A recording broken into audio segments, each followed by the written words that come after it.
Sup you beautiful people. Hope you've had a fantastic day. Welcome back to another new episode of What If Deku Becomes a Pokemon Trainer. In this story, it is simply what you might expect. The story of My Hero Academia, but in world filled with not only quirks, but also Pokemon. Don't forget to shower some appreciation onto the incredible author responsible for this fanfiction. The link is conveniently waiting for you in the description box down below. If you guys enjoy this what if, comment down below and let me know. And go ahead and check out other what ifs in the channel after watching this video. Before we get into it though, don't forget to subscribe and leave a like, and also share this video with your friends. So let's start this video. 2 weeks before the start of the UA year. Come on Serena. Izuku begged. Can't you tell me? Nope. Serena replied with a chipper, mischievous tone, her smiling face holding no worry whatsoever. The two walked through the busy mall in their lighter clothes with the arrival of spring. Izuku wore an unzipped green hoodie that covered his muscular arms, yet didn't obstruct his white t-shirt, with a simple green box with the kanji for t-shirt on it.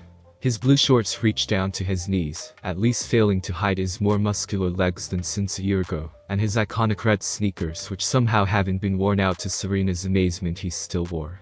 His attire was what most people considered plain and uninteresting, but to Serena, it was part of Izuku's charm. And it helped that as his body grew more muscular, said t-shirt and hoodie were hugging his figure, to the enjoyment and blush of Serena. Meanwhile, Serena's outfit was considered the opposite of Izuku's plainness. A black sleeveless blouse hugged her top half like a glove, and with the way it highlighted her large breasts, Izuku was amazed she didn't suffocate, at least when he wasn't blushing madly at his eyes drifting toward her assets.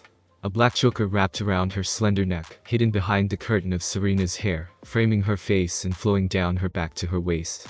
Today, her hair wasn't in her usual ponytail. Instead, she let it relatively free, yet wore a hot pink hat that matched the color of her purse, with a black segment around the end of the top of the hat and a pair of white fashionable sunglasses resting on the hat. She wore a red skirt that reached to the mid-thighs, a small space of her thighs teased out between the skirt, and a pair of black leggings that hugged her slender legs to her black sneakers. It was times like this when Izuku forgot that Serena may not be as rich as Yoirozu, but her family was by no means poor, with her father as a successful detective and her mother a professional Rhyhorn racer. And with her mother originally from France, Serena inherited her mother's knack for fashion. Serena looked like a supermodel to Izuku, and if this were the first time he met her, he more than likely would be a slack-jawed blubbering idiot. Luckily, months of the two hanging out and becoming the best of friends had him built up a resistance to her beauty, not that she still didn't leave a blush 90% of the time on Izuku's face. Well, since I am the one holding on to all the bags here, can't you give a hint? Izuku bargained, lifting his arms to emphasize the numerous shopping bags full of school supplies for both of them.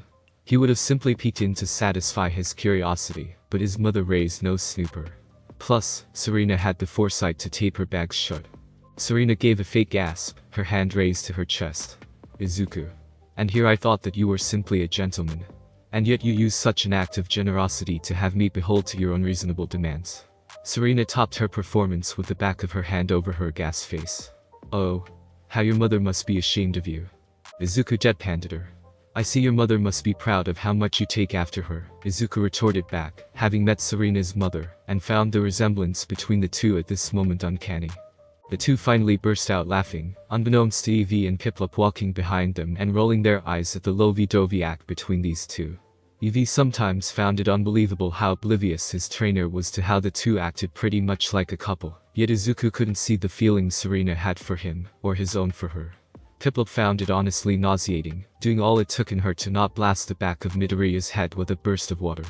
Besides, you don't even look inconvenienced, Serena said, looking at how effortlessly Izuku held 4 heavy bags full of school supplies, journals, and poke goods on each arm without issue. You aren't even breaking a sweat. Says you. I have an itch on my nose that I haven't been able to get, Izuku replied, shifting his nose. Serena rolled her eyes, walking closer to him and scratching his nose lightly. She tapped her finger on the tip of his nose, smiling at his flabbergasted expression. There. You good now, you big baby? Serena teased. You are? Why yeah, Izuku dumbly nodded, blushing madly at Serena's forward actions. Serena giggled. Oh, come on, Izu. We've been friends for months and you still get nervous around me.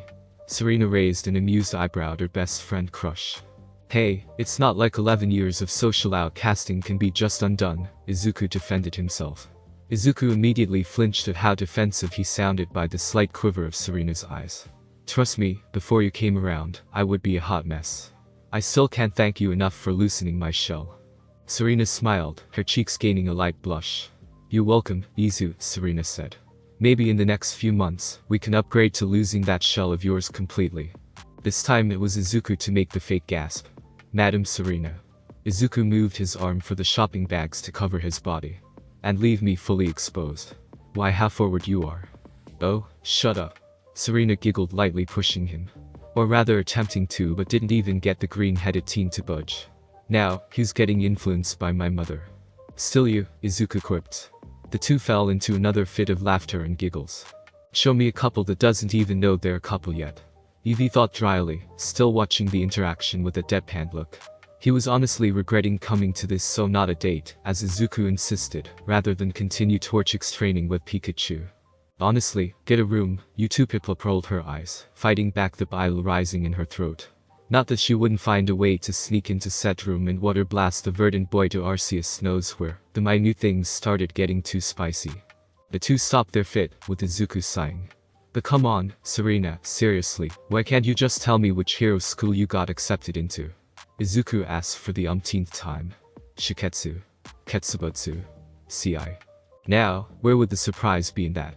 Was Serena's smirking response, her face taking on the most innocent, yet mischievous it has ever been. Izuku would have sighed exasperatedly, again, until his mind clicked, and his eyes widened. Serena, don't tell me that you also got into you. Uo. Wallace's mystery. Serena spied and whirled toward the Pokemon Coordinator store, with the photos and images of Italy's Pokemon champion and the world's top coordinator. I think they just released some new water-type seals. I'll be right back, just stay there, Izu. And with that, Serena rushed into the store with as much grace as she could. The water-type Pokemon left waddling after her trainer as she rushed headlong into the store. Izuku and Eevee were left with a comical sweat drop down their heads. When it comes to coordinator stuff, she's almost like I am with heroes, doesn't she? Izuku asked Eevee. Oh, absolutely. Eevee added another notch on the board of why he believed Izuku and Serena were positively perfect for each other. Izuku decided to take a seat on a bench, looking around the mall curiously at all the people milling about. A lot of people out here today, Izuku muttered. It was an obvious statement to the two, given how soon most schools will be starting the year in just a couple of weeks. That was why Izuku and Serena came today, to pick up all the school supplies they would need, including picking up the uniforms for hero schools for those in the area. Izuku remembered coming down here a week ago with his mother to get measurements for his UA uniform, and he had just now picked it up. Serena, too, picked up her own school uniform, yet was very secretive about which hero school she got accepted into, so much so that she hid it in one of her bags, and made sure to tape it shut. Why doesn't she want me to know? Izuku asked himself again. Is it because she doesn't want me to track her down or something? Is she trying to ghost me because she finds me annoying? Izuku immediately shook those negative thoughts. No. That's not it. Serena isn't like that. She could never be like that. Izuku often hated how his mind could sometimes flip side and reach the most negative outcomes and possibilities. Another negative consequence that 11 years of bullying and hopeful expectation shattering will do. Good. I was afraid I was gonna have to smack you in the head for even thinking that. Eevee's voice rang in his head, causing the green-haired teen to slightly jump in his seat. Jumpy, huh? Heh, yeah.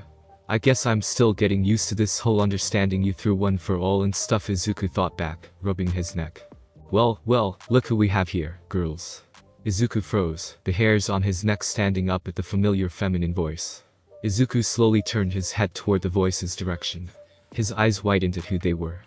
Getting out of the store, Serena held a bag with some new bubble seals for her Pokeballs, and some special hairbands that were very resistant to various harmful elements, like explosions and harsh winds.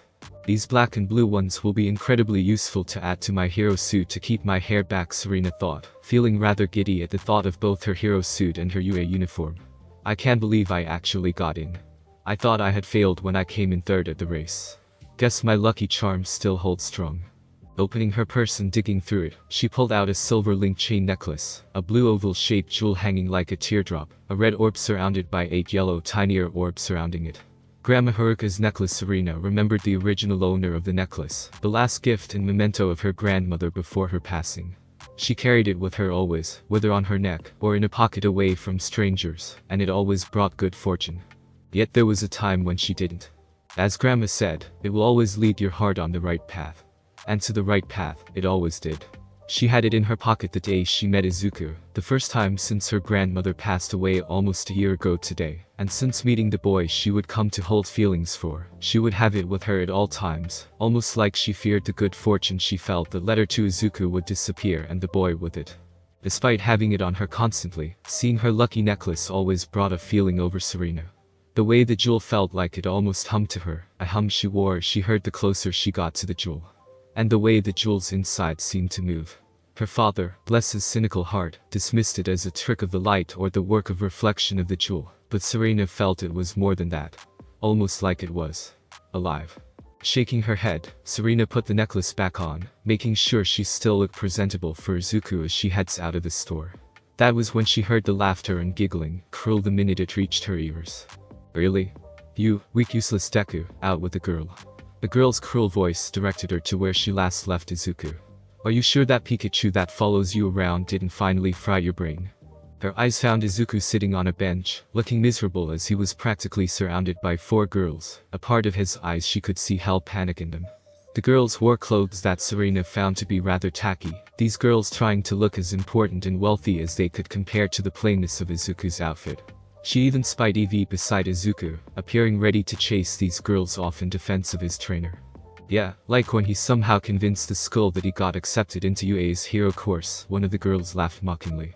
He probably tricked them by saying he got into the hero course when he's just a business course loser.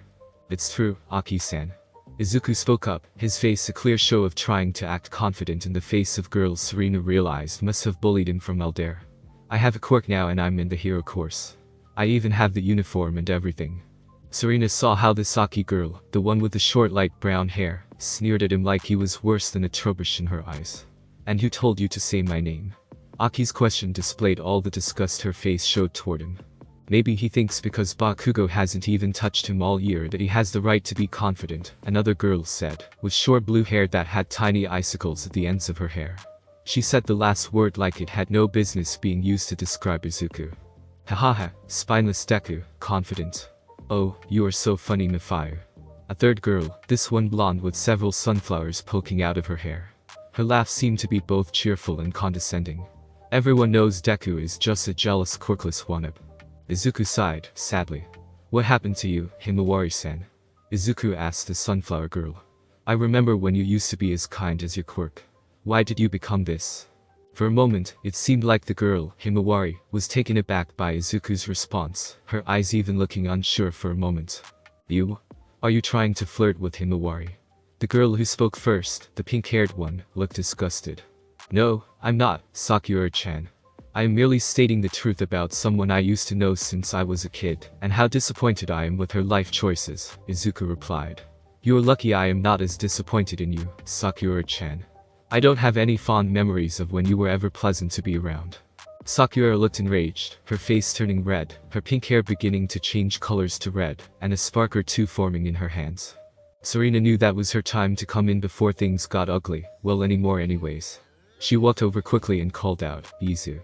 The girls jumped at the voice and looked behind themselves to see Serena coming. They were all immediately surprised to see an unknown girl as pretty as her run over to them. Sakura even blushed at the sight of the beautiful girl. Who are? Izu. There you are. Serena ran past the blue-haired girl, Mifayu, not even bothering to let her finish her sentence. Serena lifted Izuku from his seat, wrapping her arms around his own, intentionally pressing her breasts against his arm, shocking the 4 girls further and making Izuku blush. I hope I didn't keep you waiting too long. Serena flashed Izuku a smile and slight nod toward them, the nonverbal, secret message she was sending to him being to play along. No worries, Serena, really it's fine, Izuku played along, smiling at her. You didn't take long at all.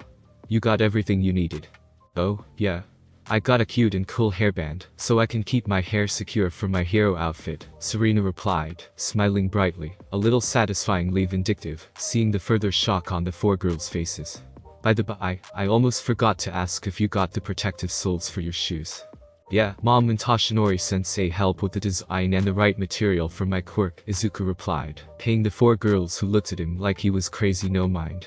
I really like these shoes, and I don't just want to have them suddenly blow apart. Well, we wouldn't want that now, would we? Serena giggled. She then looked at the girls as if she finally noticed their presence. Oh. Sorry, I didn't see you all there. Who are they, Izu? Friends of yours?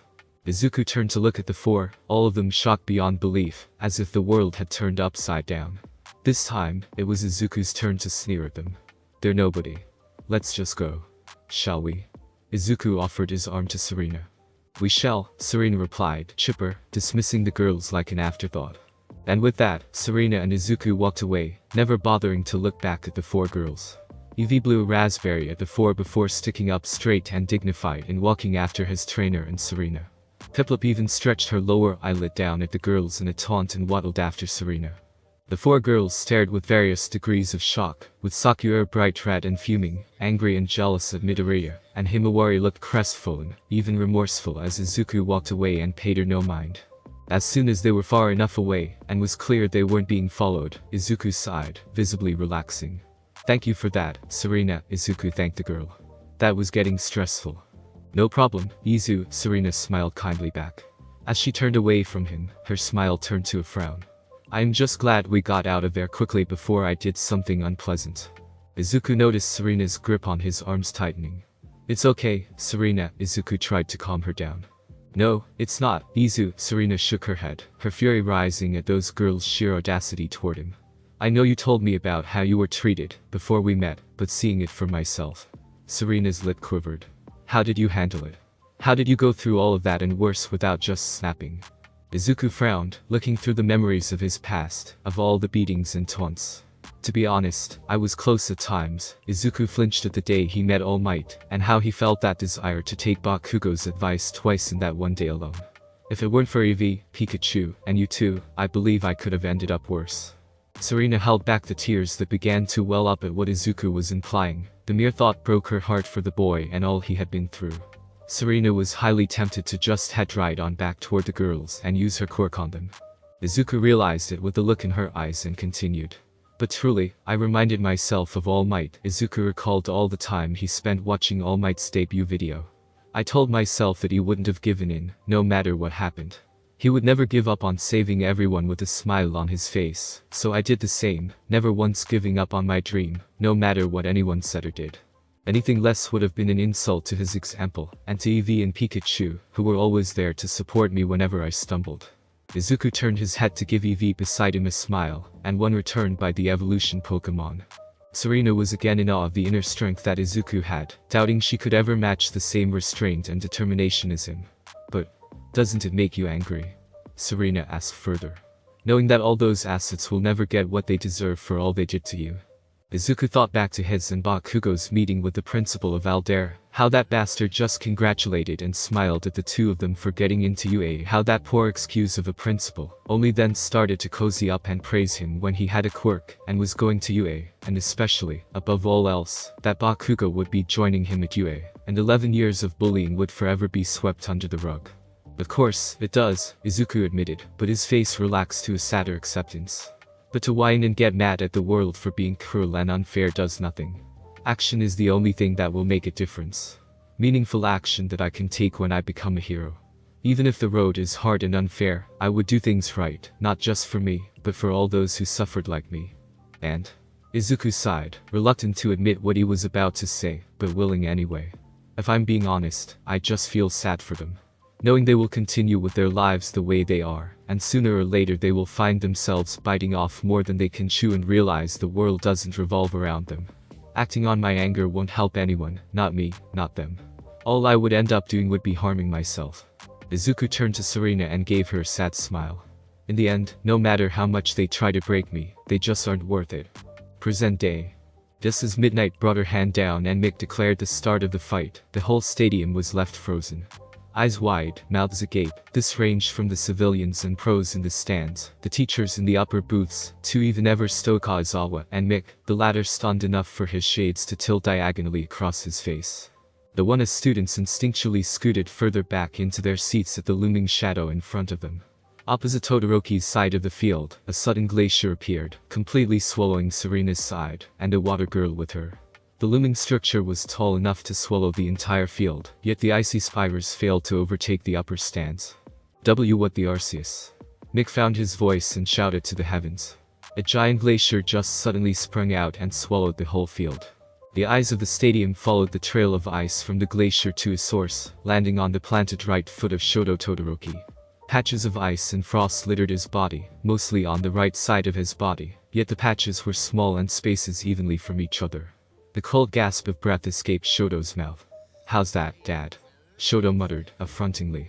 "Holy," Mario exclaimed, his wide smile looking strained with such surprise on his face. His clothes almost seemed to have slipped out of his body out of instinctual habit. Whether or not Amajiki was shivering out of fear of the power just displayed or the cold of the glacier, the shy teen was vibrating like a vibrava's wings. Nejire was similarly taken aback by such power displayed almost instantaneously, wide eyes blinking in wonder. Izuku gaped in wide-eyed awe and terror at the sheer power he witnessed right before his eyes. Holy shit. Pikachu stuttered out, his yellow fury sticking up as straight at his ears, tilted back like the angle of the iceberg the duo hair-colored teen created. Eevee was at a loss for words and could only nod in agreement. While inside their Pokeballs, Combusken and Froakie could feel what their trainer and comrades felt, and left even the fire type shivering. Hearing the Pokemon's voice snapped Izuku from his shock to a horrifying realization. "Serena." Izuku yelled, unable to look where his best friend was with the glacier now smack dab in the middle of where she was. "Dear Lord." Momo shivered, petrified in her seat at the power of her fiancé's quirk. Her ears picked up the low stuttering of ribbits, her eyes whirling to see Tsuyu Asui huddled in her seat, arms around her legs and shivering terribly. Of course. Asui's quirk grants her the biology of an amphibian species Pokemon, and thus their weakness to Arctic and winter conditions that would put them in hibernation or even death. "Asui." Momo rushed to the frog girl's side, wrapping the girl in an embrace to warm her up with her body heat. "TT told YYU. See call MME. TT2. Asui barely managed to croak out. With Momo's action, it spurned the others of one from their shock, the other girls rushing to their classmate's side, joining in the hug to help her. Momo even opened up her shirt to start forming a thick blanket and heater for the girl. Izuku noticed too, staring back and forth between the glacier where Serena was to the suffering Asui. His hands gripped the slightly frosted rails tightly, his eyes glaring past the glacier to the source of both of the girls' predicaments. "Todoroki." Izuku growled in his mind. The desire to rectify his earlier mistake and fully punch the teen in the face clashes against the ones telling him to help Serena or Asui. "Zizizu." Asui riveted. His heartstrings tugged and in pain at Asui's desperate call to him, Izuku made his choice. Turning from the field, he rushed to Asui and joined wrapping Asui in his arms, practically planting her on his lap without a second thought, taking her spot on her now cold seat, wrapping his arms and blanket over her, while Momo's heater warmed them. Truthfully, the combined heat was making the teen already sweat, but he couldn't care less. "As much as I want to, I can't go down there and interfere in the fight," Izuku reminded himself. "This is Serena's fight with Todoroki, not mine yet. I have to do what I can for those around me, and I can't leave Asui here to freeze. She needs me. And us." The last part he quickly added to his blush, tightening his hug around the frog girl. Asui's shivering lessened, her breath evening. Fighting off against her instincts to hibernate, Asui's sleepy consciousness barely could make out what was going on around her. She had faintly heard Momo calling out to her, and the feeling of her hug she could tell because of her massive boobs pressing on her, along with the feeling of the other girls hugging her, and what felt like a warm blanket covering her. She had called out to the one thing that she wanted, that green-haired ray of sunshine she came to adore, and suddenly she felt her body pressed and wrapped around both a blanket and a muscle physique. The powerful yet gentle arms around her sides, the chest that felt as sturdy but soft as a mattress her head laid on, the steady, loud heartbeat she could feel and hear. Asui didn't need anything else to know who held her, riveting and blushing madly in sheer animalistic contentment, if not pleasure. Izuku smiled for a moment down at her, one of his Pokeballs opening up to have Combusken join the hug, the fire type adding her high body heat to the equation. Like a mother hen. Izuku knew he made the right choice in choosing to put Asui over interfering with the fight. But the thing is, Izuku looked to the field, where Todoroki stood alone, where his other fighter looked completely engulfed in ice. Is there even a fight left to be had? Jesus, Murko muttered, for once taken aback at another's power. First that Midoriya dude with that light show and pressure, and now this kid. Murako was left both grateful that Ryukyu had her come yet irritated that she, fearless, unflinching, unstoppable Murako, was left spooked by a couple of high schoolers. The rabbit hero rubbed her shoulders from the chill and didn't protest when Lopunny pressed onto her to warm up. She gazed to her side, seeing Ryukyu immediately placing Salamence into his Pokeball, the Dragoon hero, forgoing shared body heat to keep her weak to ice dragon-type Pokemon from the icy elements. Todoroki stared coldly at the glacier he had sent out. So that's it then, Todoroki concluded, definitively. Mariella has proven that left with but a second she can turn the tables and use my ice as a water source for her quirk. The two instances of her doing so, the battle training exercise and the first round, were what he thought of. So, a quick and powerful wave of ice should do the trick and leave her completely frozen. Hard, impossible even, to control anything without conscious movement. Todoroki's raised his eyesight to the top of the stands, finding the fiery visage of his father. His cold gaze narrowed. I could have done more, but I used enough so that my ice overshadowed him. Sure enough, Endeavor took his eyes off Shoto to inspect the reach of the artificial glacier, the shadow of the structure covering him in shadow that the light of his fire kept at bay. Realizing the intent, the flame hero sneered in distaste. Todoroki has completely covered his opponent in ice. Mick continued announcing. Is that it? Is the third match of the sports festival finals finished with a single stroke? Iida arrived at the door to the one student stands, an orange juice can in hand. He had felt the rumbling and rushed over to see what was going on. As stepped out into the stands to find a glacier of ice in front of him, he gaped in shock, the ice reflecting off his glasses. You see, old man. Todoroki continued thinking, staring defiantly at Endeavor's scowling look. I don't need your stupid quirk to surpass you and All Might. I'll win this festival and become the #1 hero without. The sounds of rumbling shook Todoroki from his thoughts. Midnight stopped her hand from rising and announcing Todoroki's victory, the two staring at the glacier where the sound was coming from. The middle of the glacier started to crack, drawing the attention of the crowd and the students, when the cracks began spreading throughout the icy structure. Suddenly, a swell of ice and water burst out of the middle of the glacier, the topmost part of the berg collapsing and crashing and sliding off the generated force field protecting the crowd and students' stands. Todoroki stared surprised at the flow of water and mist bellowing from the hole. Geez, Todoroki. A familiar female voice called out from the hole. Forward much. Todoroki's eyes narrowed and gritted his teeth. The mouths of the girls raised into smiles, while the guys divided up their reactions from agape jaws again or wicked grins. Bakugo's own eyes raised a bit, and his firm lip fell open to reveal his gritted teeth. All Might and the teachers let out a sigh of relief they didn't know they were holding for fear of Serena's fate. Izuku smiled wide, eyes shining brilliantly at the figure he spotted rising from the hole. Floating up from a rise of water, her jacket and face slightly frosted, rose Serena Mariella, smirking challengingly. You could give a girl a warning next time. Serena Mariella has just blasted through Todoroki's attack almost completely unscathed. Mick declared toward the roar of the crowd. Back in her waiting room, her previously worried Pokemon cried out cheers of relief and support for their trainer. Impressive, Ryukyu smirked, intrigued at the display. Murako cackled madly, pleased the fight wasn't over just then. How is this possible? That glacier had swallowed her completely. Mick questioned dramatically.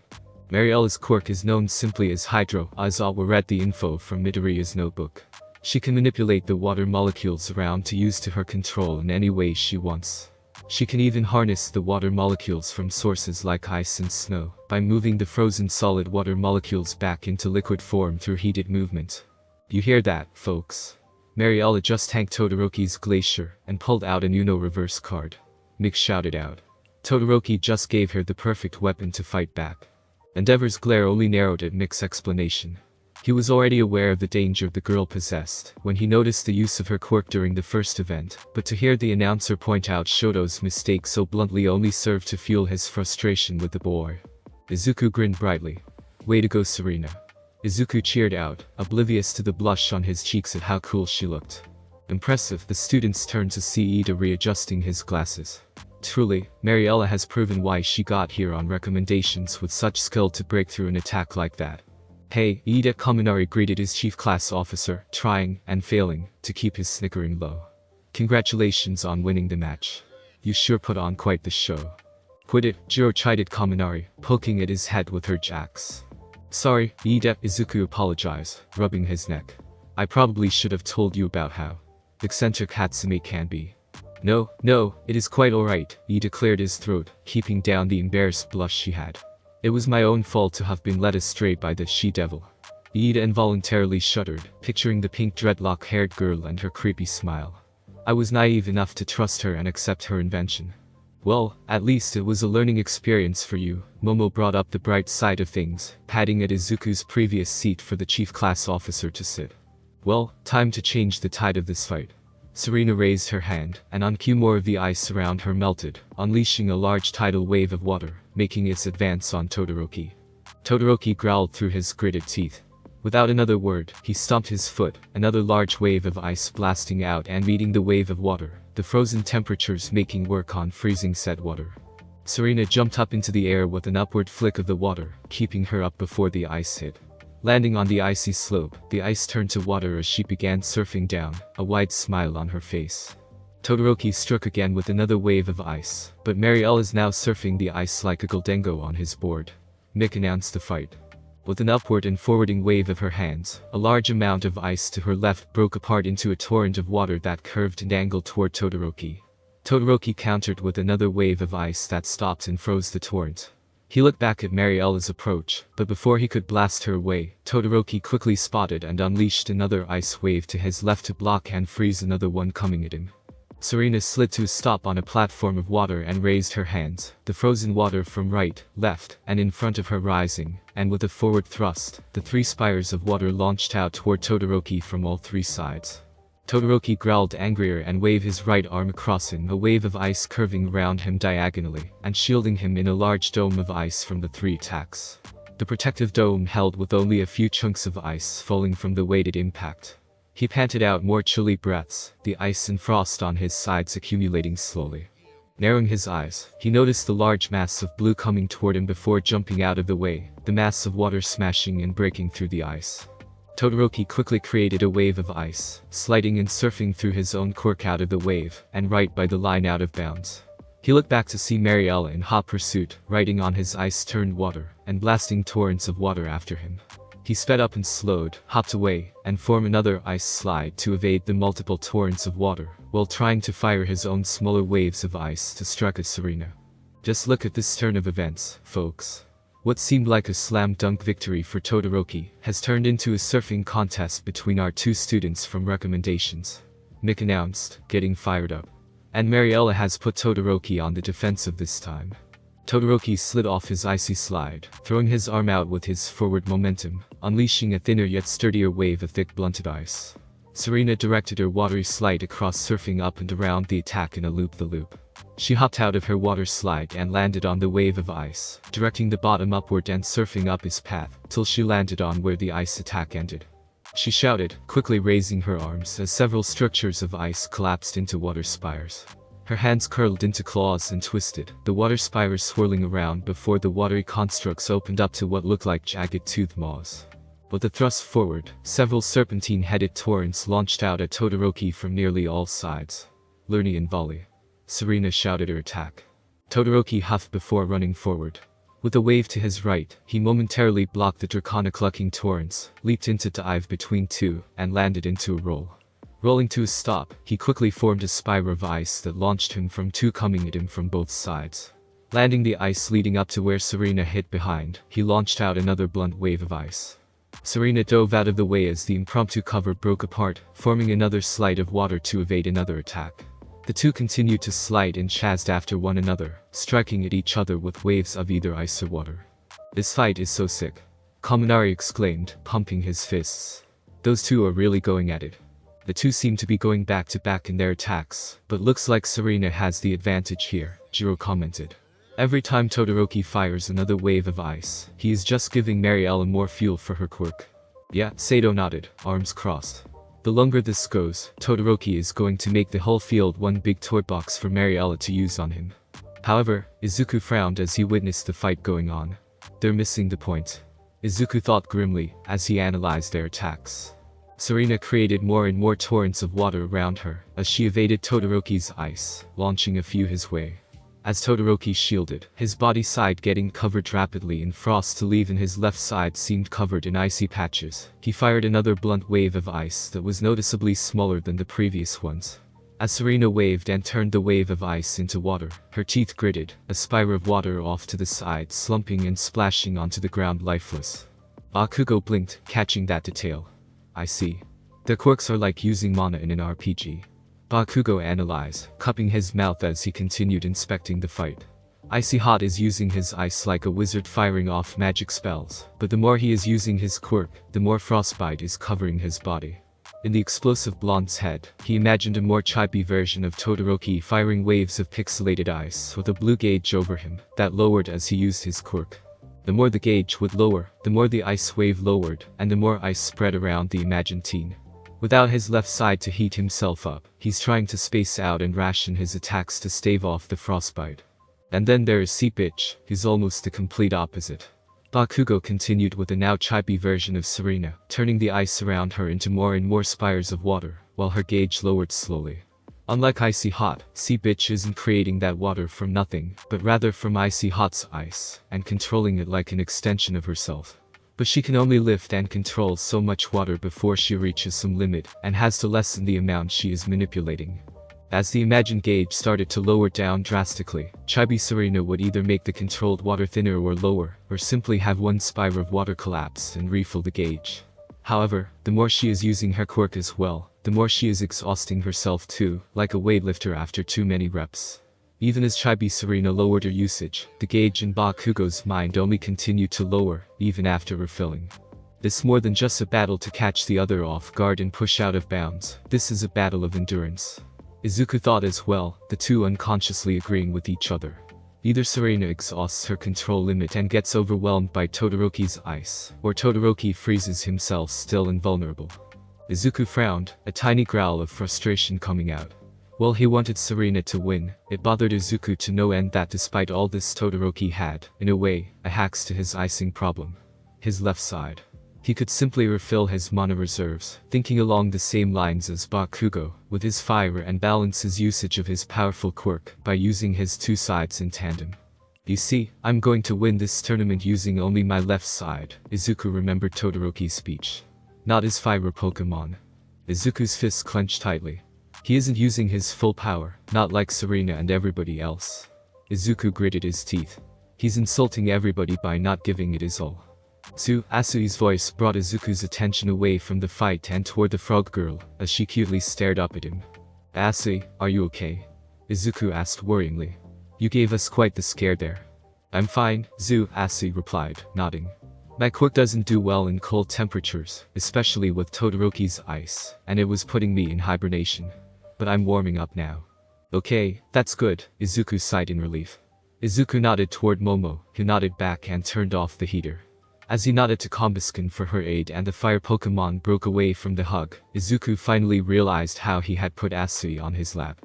His face turning red, Izuku stuttered out, well since why you are good, I guess I should just give you some space. Just as he was about to lift Asui off of him, Asui lightly gripped his wrist.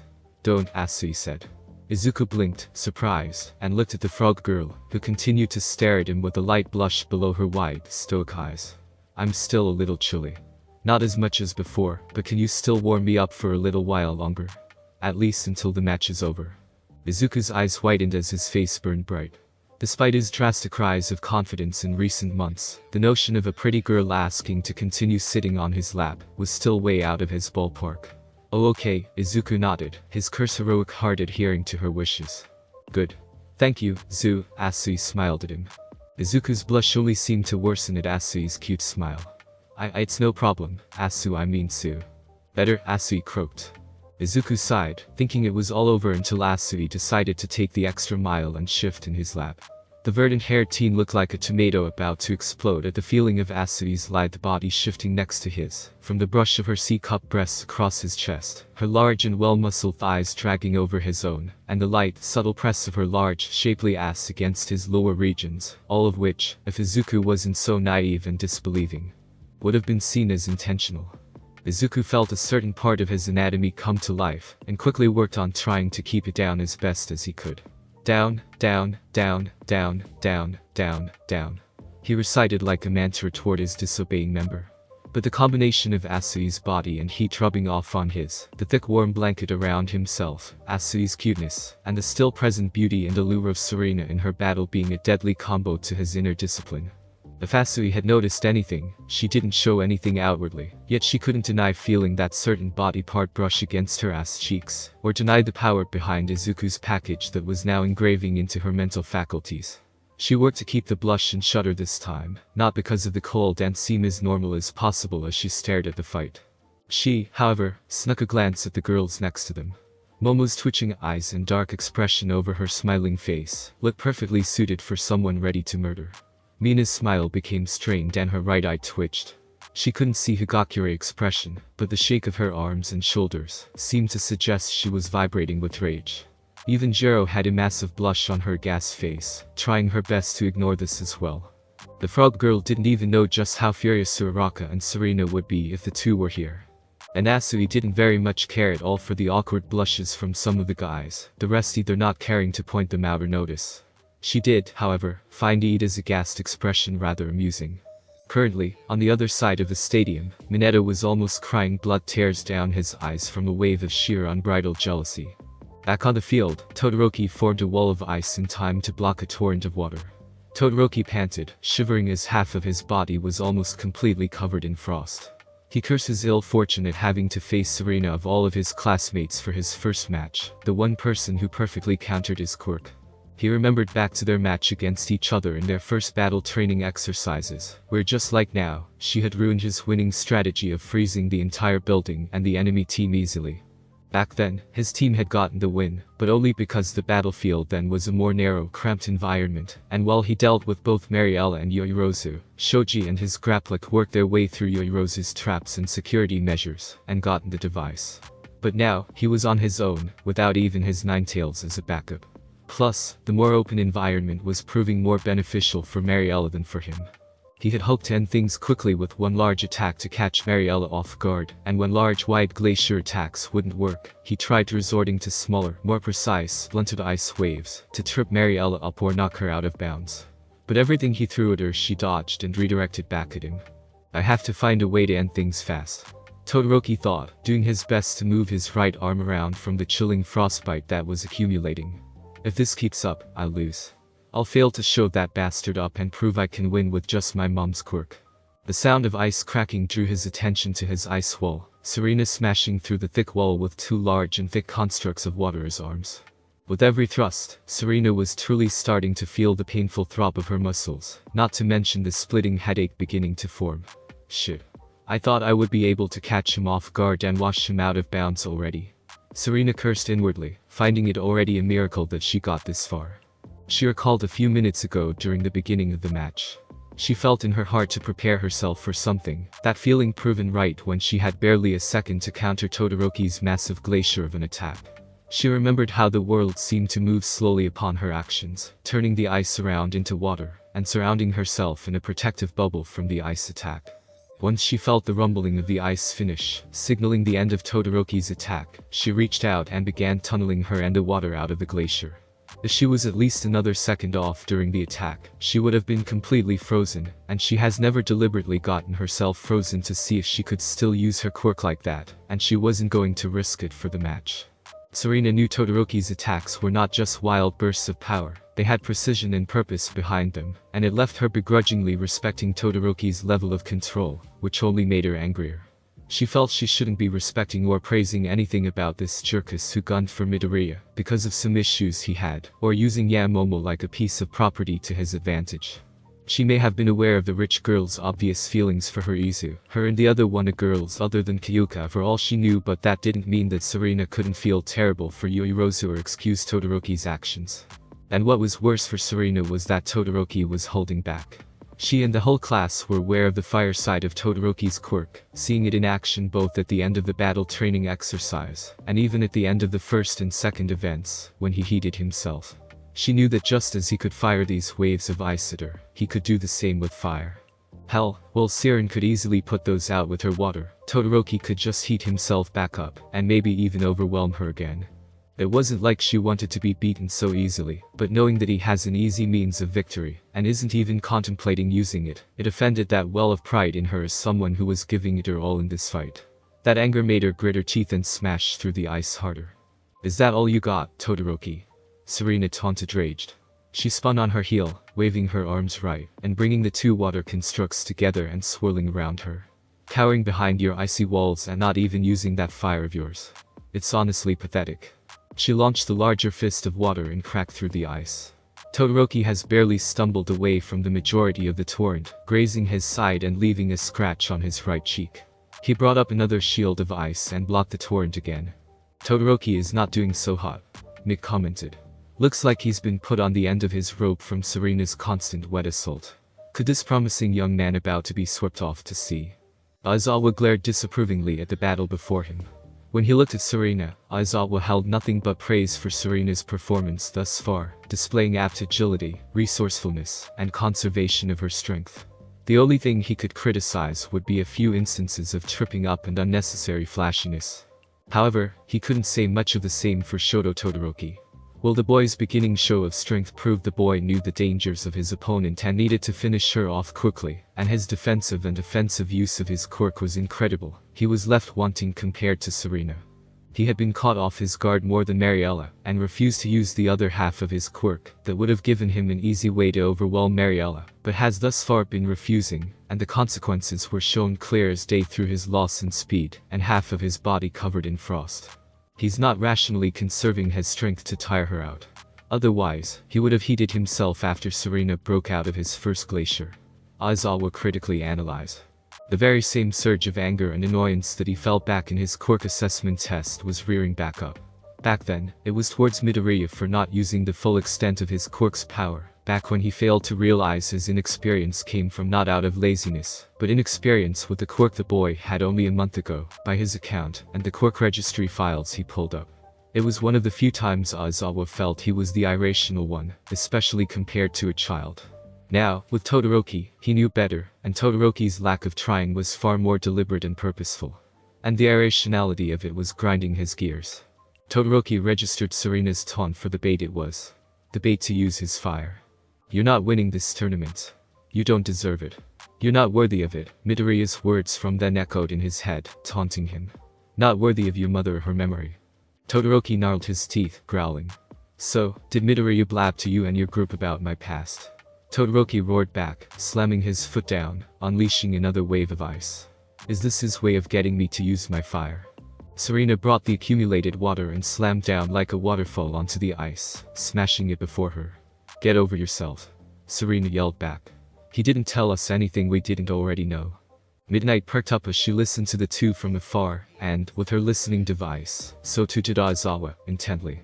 "He said that you refused to use your quirk because of some issues he wouldn't clarify. Said to respect your privacy or something," Serena continued, chuckling fondly. "Honestly, sometimes he's too nice for his own good. But he did make one thing clear."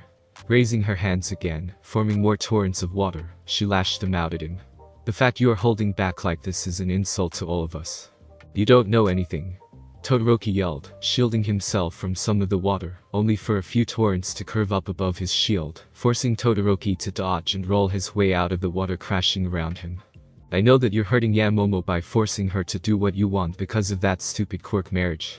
Serena launched a whip of water, wrapping it around Todoroki's left sidearm. Todoroki's eyes widened.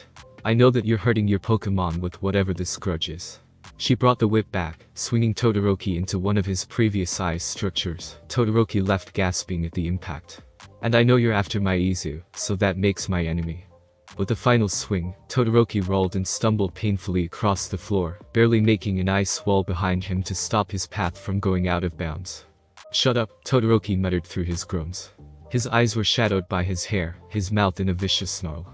His head throbbed from a flash of a white-haired woman smiling at him. "Shut up.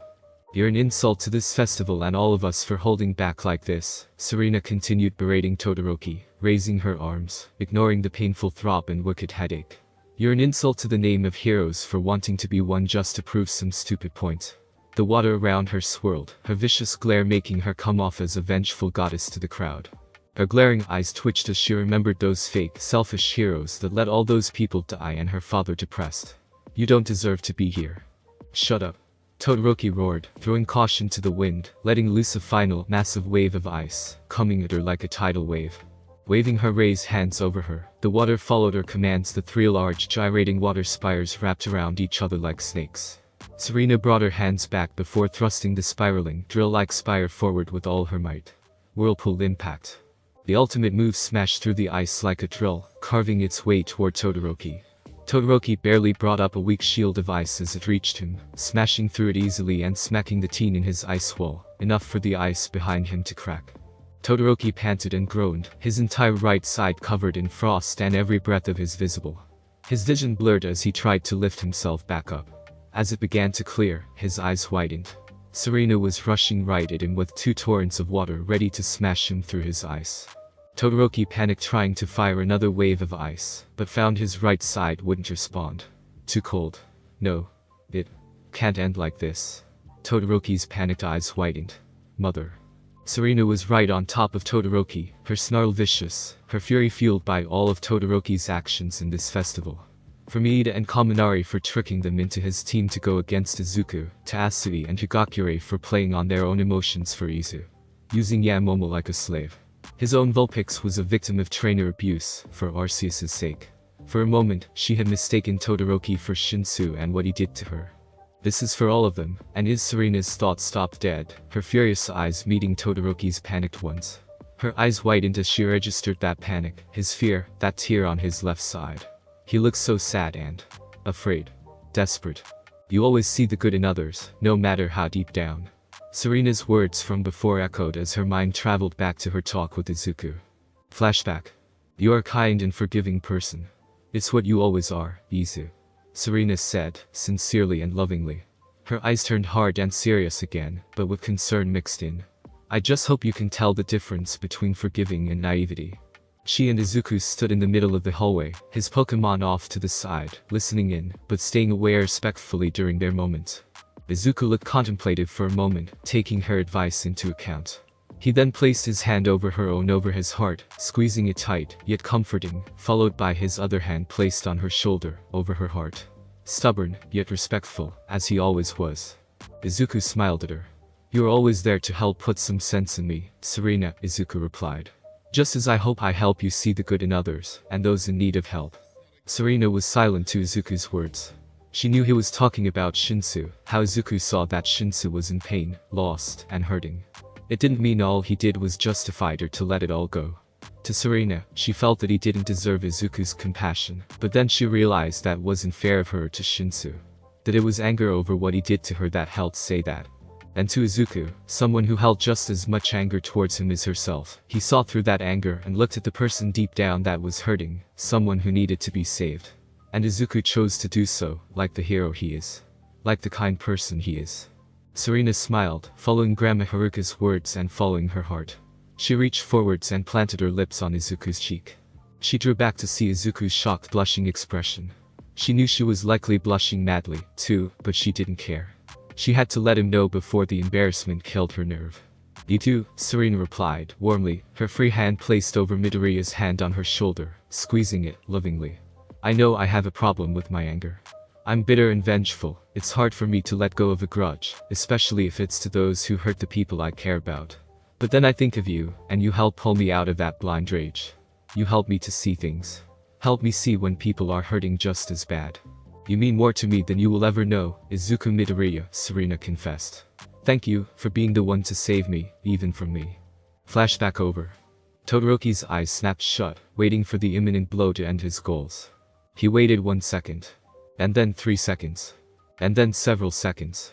Todoroki's eyes peeked open, slowly, wondering what was happening. A centimeter from his eyes a floating tendril of water floated and hovered in front of him. His eyes registered everything else. Serena Mariella held the two tendrils over him still, not moving. Her eyes were shadowed, but Todoroki could see how they stared at him. Eyes full of pity for him. Ha! Mixed confusion sounded through the speakers, capturing likewise the confusion on everyone's face. And Mariella stopped. Serena. Mina blinked her eyes, rubbing them, thinking she was seeing things. What is she doing? Higakure exclaimed. She has him right there. Momo herself couldn't fathom what Mariella was doing, her brain coming up empty for why. Jiro, Asui, and the guys were likewise left befuddled. Even Bakugo was taken aback. Izuku's face remained emotionless, staring at the events with a serious examination of Serena's actions. On the field, Todoroki stared at the tendrils and Serena with complete bewilderment. She had him. If she hadn't stopped, he would have been knocked out of the ring and lost. She would have gotten the revenge she was seeking for Yoyorozu and Midoriya. So why did she stop? That was all Todoroki could think. Serena continued staring at Todoroki with all the pity she could muster. She recalled back when she and Midoriya shopped for their supplies and those mean girls from Aldair. How they left them humiliated and what Izuku said about them. You just aren't worth it, Serena finally said, her tone displaying a pitiful sadness for him. Seeing how she had captured Todoroki's complete attention, she continued with this whole fight, it's a joke, a sham. You're just not worth the effort. Serena's eyes narrowed with hate and anger toward him, his tendrils subtly moving closer to his face, sharpening like points of a spear. Not just because of what you did to Momo, but because you aren't giving it your all. It's sad, pitiful really. If you aren't giving it your all, you're just wasting everybody's time. Serena flicked her wrist, and the water tendrils flicked up and splashed all over Todoroki's stunned face, leaving him sputtering. He stared back up to see Serena, half turned away from him, looking at him like he was a sad excuse of a person. You aren't worth my time, and I'm not the kind of person to help fix you. I'm not ready for that. Serena fully turned away from him. But there's someone who is. Someone who is better deserving to put you in your place.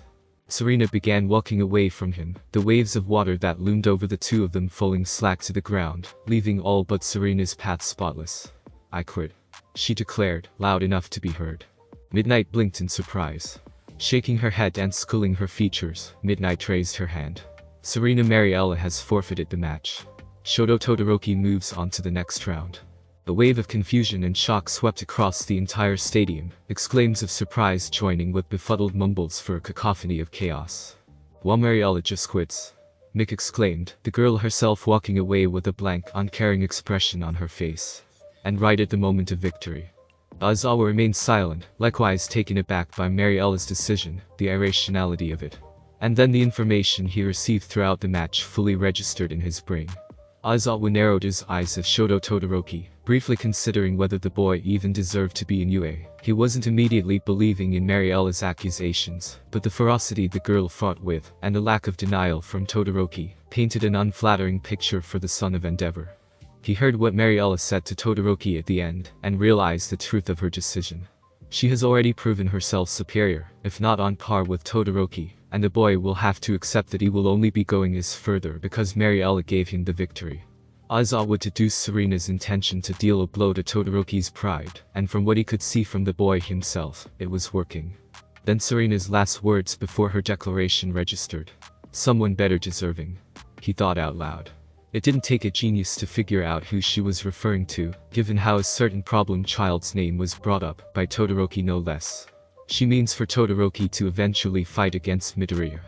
Aizawa would have criticized Mariella's rash action to believe that both students will end up fighting each other, despite the 1/1/5 odds, with not even Todoroki's next opponent decided as of yet. The Insomniac teacher supposed that it ultimately said more about the level of faith Mariella had in Midoriya that he could advance, and even the begrudging acknowledgement of Todoroki's use of half his quirk, that he could reach Midoriya in the semi-finals, should it come to it. Aizawa sighed. He couldn't change what has happened or deny Mariella's decision to forfeit, especially after Mariella reached the end of her side of the field and stepped over the line. The teacher would respect his student's decision and won't say anything, but he will expect Mariella to face the consequences of her actions, whatever so they may be in the future. Why you gotta be fucking kidding me?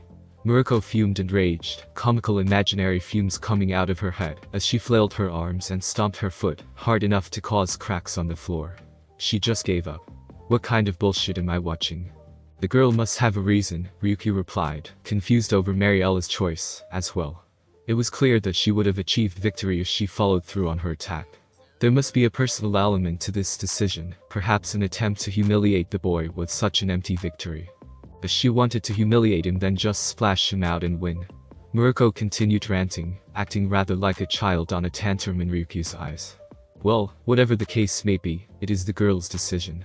There's nothing we can do to change the outcome now, Ryuki shrugged. Besides, it looks like the boy isn't taking this well. On the field, Todoroki watched Mariella walk away, stunned.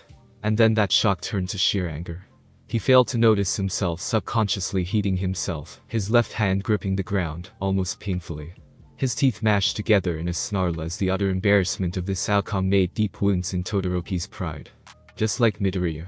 Todoroki growled in his mind, taking a trip down memory lane back to the two's Pokemon battle, one that ultimately ended in an official tie, but a tie only because Midoriya gave up one of his Pokemon. And now Mariella has given up her chance of victory for Todoroki to advance, only because she believes he will face Midoriya eventually, and he will still lose. Because he isn't using that bastard's quirk. I won't. Todoroki repeated, each time sounding like a broken record, even to himself. And with every repeat, his pride only grew more wounded, the victory becoming emptier, the more Serena's words felt truer. How pathetic he felt. Endeavor glared furiously at his son as he brooded on this shameful victory.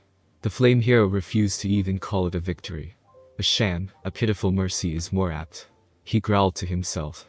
As he did, the flames around him grew brighter and hotter, making all those around him scoot further away, both from the heat and the fear they felt around Endeavor's terrifying presence. Ultimately, Endeavor calmed down and walked away in a huff, choosing to avoid the stares from this embarrassing turn of events from his foolish son. Well, anyways folks, I can say that this is a first in sports festival history. In the past 2 matches, 2 of our fighters willingly forfeited, Mick continued. Though, that was quite the awesome battle, am I right? Mick's words allowed the crowd to start to cheer and clap for the 2 students and their performance. Mariella smiled, only for how this would leave salt in Todoroki's metaphorical wounds. She was right. Why did she quit? Kaminari exclaimed. His hands thrown up in the air, jumping out of his seat. She had him.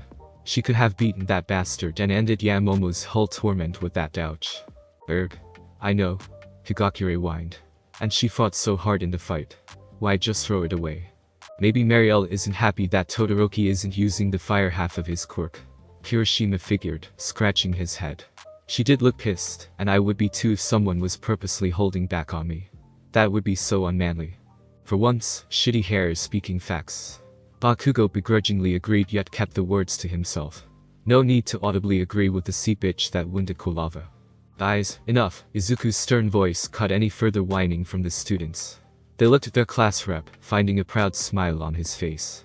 It's Arena's decision. Leave it at that. Shaking himself from his surprise, Ida nodded. The class rep is correct. We must respect Mariella's decision and not hound her questions when she arrives. Agreed, Momo nodded. Regardless of how I feel, I cannot deny what she believes is best. Nor my respect for the courage to follow through with this decision in front of the entire viewing world. Yeah, Momo makes a good point. Kirishima smiled brightly. The guts to do that is so manly. Bakugo just scoffed, thinking how shitty hair has gone back to just saying nonsense. Shouldn't it be womanly? Jiro raised an eyebrow at the spiky redeed. Don't bother, Mina waved off Jiro's question. Kirishima calls everyone manly. Says it's a gender-neutral thing. As they discussed, Izuku looked down as Serena made her way to the exit. The 2 locked eyes as everything tuned out. You quit because you want me to beat Todoroki, don't you? Izuku thought. With what you just gave up, with how you believe I can win, guess I have more reason not to lose. Izuku brushed the tip of his thumb over his nose and gave Serena a thumbs up. Serena's eyes watered before copying the action. Meanwhile, inside a waiting room, Uraraka watched the whole event take place on the TV. Wow. Such power, Uraraka muttered at the strength of both fighters and their skill with their quirks. The sheer power of Todoroki that he displayed with that glacier. Now, even if she wins her match, she has to go up against that. Though, surprisingly, Uraraka was left more nervous and jittery with Serena than Todoroki. How gracefully she fought with such agility and resourcefulness, how powerful she was to stand on par and even overwhelm Todoroki. But worst, how beautiful she looked all while doing so. How can I compete with that? Uraraka frowned, looking down at her fiddling fingers, thinking of the boy the 2 of them shared feelings for. Mariella was almost perfect for Izuku. She's kind, compassionate, and loyal. She is incredibly powerful and skilled and can fight alongside Deku better than she ever could. And worse, Mariella and Deku have a history, the 2 being best friends since before UA, and thus knows Deku better than her, and would know better how to take care of him as he would her. And that was just with Serena. When she turned her thoughts to the other girls, her chances felt slimmer and slimmer. Ashido was just as graceful and amazing when she fights, is an incredible dancer, has a fun and cheerful personality, and her looks add a more exotic flavor to her. Higakure may lack the looks, mainly because nobody can see what she looks like, but she more than makes up for it with her outgoing and perky persona, how sweet and doting she can be, along with being mischievous and adorable, with how excitable she can get, and any chances of being the girl that Deku saved, also applied to Higakure. Asui spent an entire fishing trip with Deku, and it showed just how successful she was in getting closer to the verdant-haired boy. Her blunt personality made her honest and dependable as a potential girlfriend. Uraraka bets that Asui already has her family's approval, and connection with Midoriya. Why wouldn't they? Uraraka thought, and Uraraka couldn't deny how adorably cute Asui can be when she smiles. Hell, with what Asui told her about how she took care of siblings all the time, she came off as the perfect housewife material. Yamomo easily eclipsed Uraraka in the beauty department too, she felt.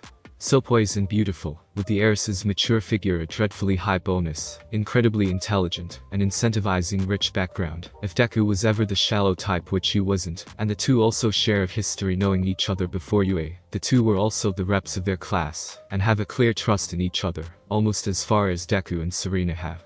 Uraraka hasn't seen Jiro have any explicit interest in Deku like the others, but she feared that if she did, she would fall short of her. Her petite figure was enticing to some guys, and she knows Deku isn't the shallow type when it comes to a girl's body either. Her cool tomboyish attitude could also be a bonus for her, and her shyness could match well with Deku's. And then there was Hatsume. That pink-haired menace wasn't around for more than a day, and she still is leagues ahead of Uraraka. Her mind replayed how Deku noticed and praised her, how the two bonded over Hatsume's inventions, and while Uraraka had confidence in her body, Hatsume had a figure that rivaled Momo's and Serena's. She had walked out to wait here before Hatsume's fight with Iida ended, because she couldn't take hearing Midoriya praise that girl and her babies on and on without feeling worse. Not that she held any resentment toward Deku, she could chalk it up to being such a fanboy about heroes and their support gear, but the hurt was still there. And what do I have? Uraraka thought bitterly. She didn't have the money like Yamomo, or the inventive know-how of Hatsume. She didn't have the history that Serena shared with Deku, or any significance in his eyes any further than Higakure.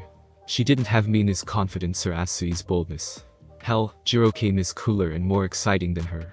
She didn't resent the girls either for their qualities, or even their feelings for Deku, but compared to her, what did Uraraka have to show for herself? Uraraka looked down to see her Kirlia, Airallen, had come out of her Pokeball again. The emotion Pokemon often did so whenever she was in a bad mood, and this time was no different. The Pokemon placed her hand on Uraraka's side, a sad yet comforting look in her red eyes. Curly. Uraraka smiled softly at the emotion Pokemon. I wish I could talk with you like Deku and Kota can with their Pokemon. Uraraka lifted the Pokemon to her lap and hugged her, tenderly. But I always know what you mean.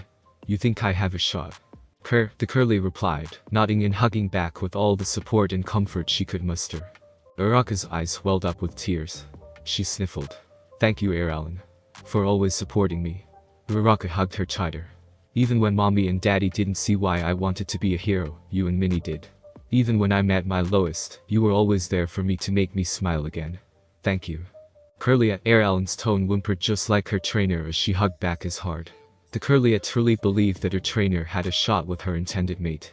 The boy was kind, sweet, and shined in a way she had never seen in another human. But what's more, she knew the feelings the boy had for her trainer. They were small, sure, but she sensed how big they grew when her trainer had chosen to aid him in the second event despite the risks. The boy may have had feelings for those other girls too, she could sense that too, deep true ones at that, but the love her trainer held for the boy, it was love. True and strong as it could be. If it weren't for the other girls, she would have pegged them as soulmates, destined for each other. Perhaps they are. Whatever the case, whether or not she could tell this accurately to Uraraka, or if her trainer would even admit to the extent of her feelings, Airallen will support the trainer she knew and loved as far back as when she was a Ralts she found lost and confused.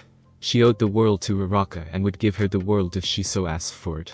Uraraka's spirits grew high while they hugged, the doubts fading, for a time.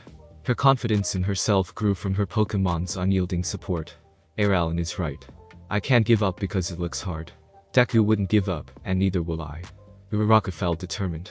Suddenly, the sounds of Pokeballs opening brought trainer and Pokemon to the supportive smiles and looks of her other Pokemon, Minnie, Chew, and her toddler, Duck. Uraraka smiled at them, lovingly.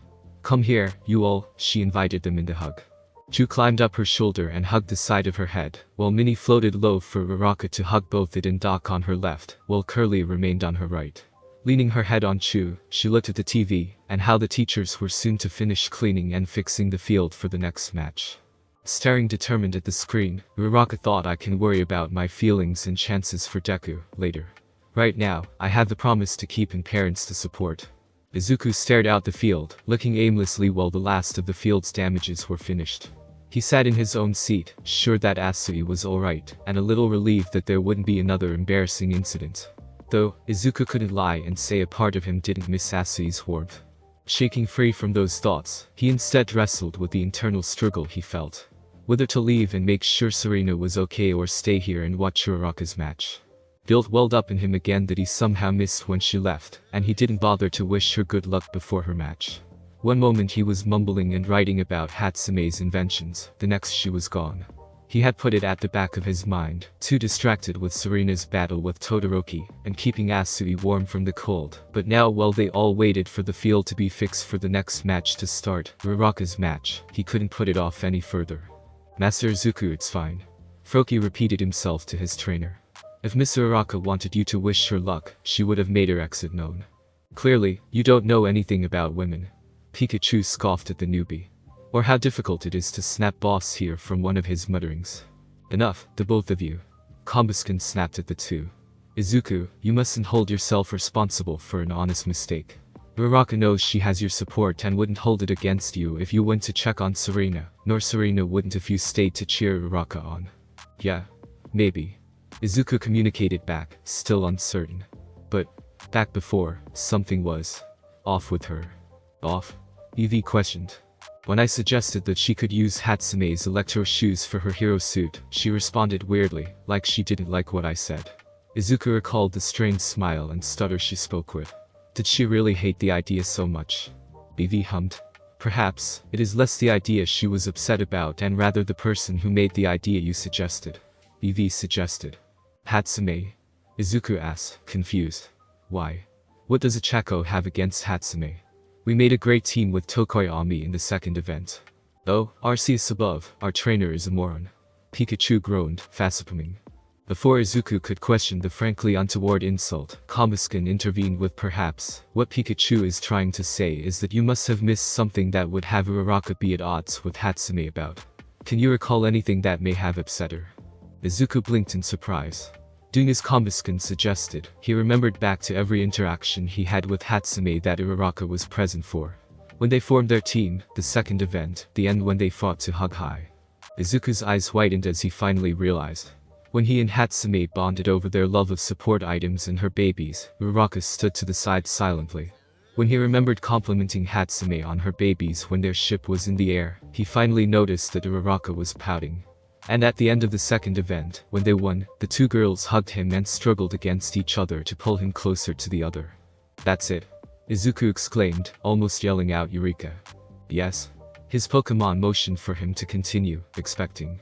"Ichako was upset that I didn't pay attention to her," Izuku declared. "I mean not to say that my attention is something that she needs or is important or anything, but she had turned down everyone, so that she could join my team, and then Hatsume came, and I accepted her and her help without consulting Ichako. And during the whole event, I was praising Hatsume's contributions without giving Ichako the fair due she deserved." "Right." All four of his Pokemon were silent, not a whisper of a thought or a peep from their mouths. "Right?" Izuku asked again, nervous about their silence. "Mother?" "Yes. Yes, that sounds about right." Eevee cut off Pikachu mid-curse. The evolution Pokemon sent a second long glare at Pikachu to go along with him. Respectfully, people generally like to have their contributions acknowledged, especially when they do so at great risk to themselves, and out of the goodness of their hearts. It's no different with girls. "He's right." Combuskin agreed with Eevee, both of his words and his approach to allow their trainer to figure his feelings out on his own. "Arceus, I'm such an idiot," Izuku muttered, hands on his head. "At least he admits it," Pikachu muttered. The reward for his snark was a smack to the head by Froki. "Ow. I have to make it up to her." Izuku decided, resolving to stay and watch her match, then tell her how much her help meant to him. While he still felt like going to see Serena and check up on her, he was confident in Recovery Girl's abilities, and can see for himself when she comes back to the stands. Serena is as tough as nails, she will be alright without me. Well, now that the stage is fixed up from that last wild battle, I believe it's time to move on to the next match on our playlist, you dig? Mick announced the start of the next match. Just announce the fighters and get this over with quickly, Aizawa's tired voice groaned. You all heard my grumpy co-host. We've waited long enough. Mick continued, undeterred, while the next two fighters walked out of their respective corridors and onto the field. It's time to get the action starting again. On one corner, he's got some skills, but at the price of some weird-looking elbows. From the One a Hero course, it's Hantasero. Mick announced the perpetually grinning student. Well, that was uncalled for, Sero muttered, still grinning while he stretched his arms and hands. From his waiting room, he was cheered on by his 4 Pokemon, ranging from his signature Ariados, Galvantula, Leaveney, and Spitops. And in the other corner, one I'm personally rooting for, also from the One a Hero course, she's the cute, yet fierce, Ichako Uraraka. Mick announced the Gravity Girl, said girl staring determinedly at her opponent. Don't play favorites, Aizawa chastised his co-host. Uraraka felt the shake of her hands, looking at them as they shook from the nerves. Reminding herself of her goals, she steeled herself and clenched them tight, looking back at Sero, ready for the match. As she did, her Pokemon all cheered for her, Alan placing her hands over her heart, hoping their support was enough. She's determined to win, Ida smiled and nodded. That fire in her eyes was very much the same as when the sports festival was first informed to us. Yeah, Izuku nodded, smirking at how cool Uraraka looked. She'll win this. I'm sure of it. Duo, sound confident there, pick a bro, Kaminari grinned. Care to wager on that? Sure, Izuku smirked back, confident. What are you offering? I just so happen to have gotten this sweat seal for Sparky's Pokeball, a rather electrifying one. Kaminari held up the capsule seal, one shaped like a lightning bolt. If Uraraka wins, it's yours. Duo. Popaliki. Take it. Pikachu grinned. His eyes were replaced with stars. And what would you get if Sero wins? Izuku asked. Casting a glance at one of his Pokeballs, as if worried the Pokemon inside would hear, Kaminari scooted closer and whispered in Midoriya's ear. Well, Sparky has been feeling rather in the dumps since she accidentally lost her first kiss to her Uraraka's Pikachu, so if I win, I get your Pikachu for a date with Sparky. Izuku glanced down at the electric mouse Pokemon's shocked face. Ooh, on second thought, I don't really need that seal. Pikachu shook his head, looking at Izuku with pleading eyes. I'm cool enough as is. Don't take the deal. Please. Izuku's grin grew the most wicked that Pikachu had ever seen. Please. Pikachu begged again, his voice more uncertain and afraid. Deal. Izuku shook Kaminari's hand. You traitor. Pikachu yelled out, betrayed, while the others laughed their asses off. Hey, I'm sorry Pikachu, but that deal seemed too good to pass up. Izuku replied, sarcastically. Besides, as you said, I'm quite the moron. Realizing this was to get back at him for insulting Izuku, Pikachu decided to just seal his fate and flashed 2 middle fingers at him. Izuku just chuckled and looked back down at the field to see the fight. Uraraka leaned forward, ready for the match to start at any moment. Sero, meanwhile, continued stretching, nonchalantly. Well, I was considering going easy on you, Uraraka, Sero began saying arrogantly, eyes closed as he stretched. Uraraka steeled her resolve and ignored the words. Just like Deku. Uraraka reminded herself, recalling Deku's fight with Shinsu and how the indigo-haired teen goaded him. Learn from others' mistakes, even Deku's, and focus on the goal at hand. Fighters ready, Mick said. Uraraka dug her foot further back. But after Mick played favorites begin. I don't plan on losing at all. Sero struck just as Mick said the words, firing 2 lines of tape at where his target was. Only to be surprised the tape missed its mark, the Gravity Girl ducking under the tape and rushing at him with such determined precision like an angry Lycanroc. Sero tried to start the match with a quick surprise attack, but Uraraka dodged and is heading right for him. Mick exclaimed. Shit. Sero cursed at his mistake, firing off more strands of tape, swinging them in arcs to try and catch the perpetually blushing girl. Uraraka sidestepped, ducked, slid, and jumped over every strand of tape sent at her, making sure to keep her eye on her target. Whoa, look at Uraraka go. Mina cheered.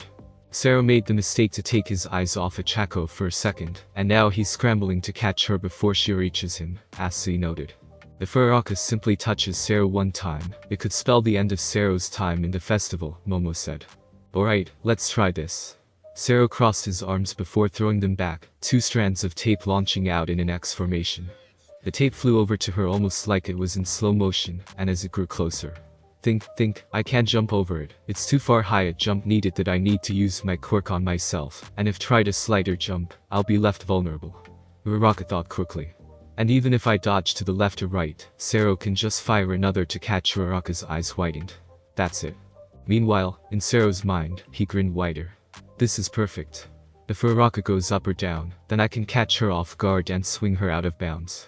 Sero thought while he cut off the tape from his elbows. If she dodges left or right, I can snag her, too, and if she gets caught in the tape, she'll get trapped to the ground and lose by incapacitation. As he finished his thought, Uraraka leaped to the side, the tape passing by her. Gotcha. Sero exclaimed, firing off another tape at her. Suddenly, though, Uraraka smirked and twisted her body to the side, the tape sailing past her. Before Sero could toss his arm back to snag her, instead, she did something that surprised him. She grabbed his tape herself. What the Sero could figure out why she would trap her hand on his tape, Sero felt a feeling come over him before he suddenly started floating off the ground. Uraraka's quirk. But how Sero snapped his eyes back to Uraraka's hand around his tape, still connected to his body. Shit. Sero is suddenly floating in the air. Mick announced. Uraraka roared as she pulled the tape. Sero exclaimed as he was pulled through the air, Uraraka spinning Sero across the air round and round. Sero yelled as his weightless body spun around the air rapidly in circles. Sero stopped as he started to turn green in the face, gulping back his rapidly rising lunch. Now? She exclaimed, canceling her quirk and pulling with all her might down. Sero felt his body return to normal, just as his body started to swiftly descend to the ground, crashing in a tumble on the grass out of the field. Hanta Sero is out of bounds. Midnight declared. Achako Uraraka moves on to the next round. The crowd cheered for Uraraka's victory. Incredible. Achako Uraraka has thrown Hanta Sero out of bounds with his own quirk. Present Mick exclaimed, a cutesy blush on his face. And with that, she has gotten the fastest win of the matches thus far. Way to go, girl. Stop playing favorites, Aizawa snapped at Mick again. Uraraka's zero-gravity quirk requires physical contact with her target to activate, so she banked on Sero grabbing her with his quirk, so that she could render him weightless. Risky, but effective.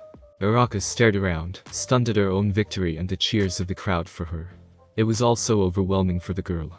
She slowly looked to the student stands, finding her friend Sans Kaminari pouting in defeat for some reason cheering for her. Her gaze drifted to Izuku and Iida clapping and cheering enthusiastically for her. Izuku flashed a proud and wonderfully smile at her, so bright that she was almost rendered blind. Uraraka's perpetual blush grew redder, her heart thumping wildly. Eventually, she smiled back, just as brightly. In her waiting room, her Pokemon were jumping her in Minnie's case floating up and down in celebration. Airalyn smiled joyfully, feeling such joy and happiness from her trainer from here, making the emotion Pokemon light up just as much.